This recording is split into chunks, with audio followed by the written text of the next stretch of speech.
Greetings to you. It's Coach Francis. I hope you're having a marvelous day. Welcome to this training and information session. We're going to be talking about employee handbooks. I'm going to share some best practice tips and techniques with you. And I highly encourage you to purchase our all-inclusive employee handbook. We virtually included everything that your employee is going to need for an HR-based employee handbook. And I'm going to talk a little bit more about what I mean by that soon. I do want to let you know if you are in our group coaching program, this handbook is automatically free to you. Any other programs, you will need to go to purchase that item. All right, let's go ahead and get into today's lesson. First, we're going to start by defining what an employee handbook is.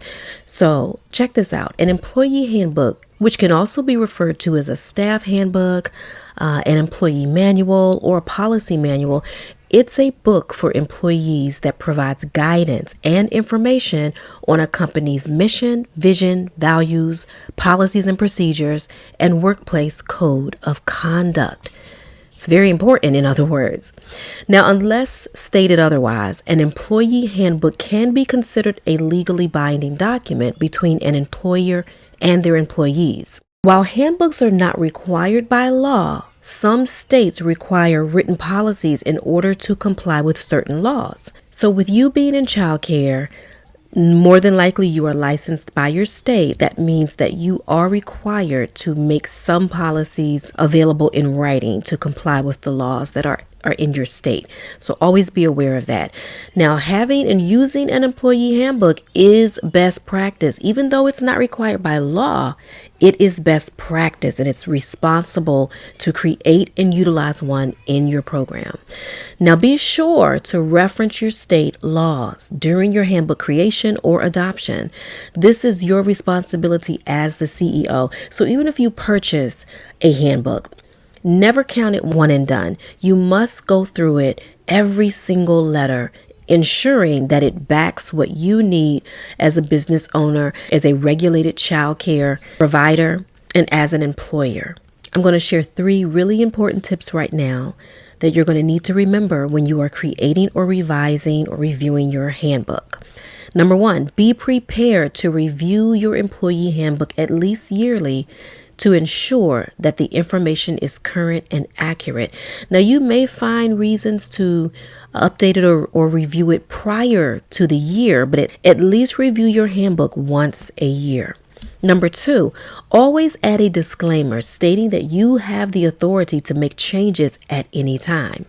Number 3, be sure that you're using language that is simple to understand, and also be sure that the length of your handbook is reasonable. Now I'm going to talk to you about a framework to use when you are building your employee handbook. So these are the things that I believe you should ensure that you have included in your handbook. Here is the framework. Number 1, policies regarding applicable federal, state, or local employment laws. Number 2, operation policies. Number 3, benefits. Number 4, general standards. And number 5, employee acknowledgement. That is going to be your framework when you're building your handbook. Be sure that you have those as major topics, and your information about each of those topics will fall underneath. Now, here's what I recommend you do not include in your employee handbook. This is super important, and this will be backed by those who are in the legal field. So here's some things you do not want to include in your handbook. Legal documents, such as your non-disclosure agreement or your non-compete agreement, also known as the NDA and NCA, don't include those into your handbook. Now, those should be created by an employment law attorney and presented separately. So I do recommend that you have a lawyer review yours. There are some that you can create yourself. I am aware of that. If you have access to a legal representative, go ahead and get a second pair of eyes on it. However, I do recommend including those documents into your onboarding process. Next, do not include information about work processes or job descriptions, etc. Those should be added to an operational manual.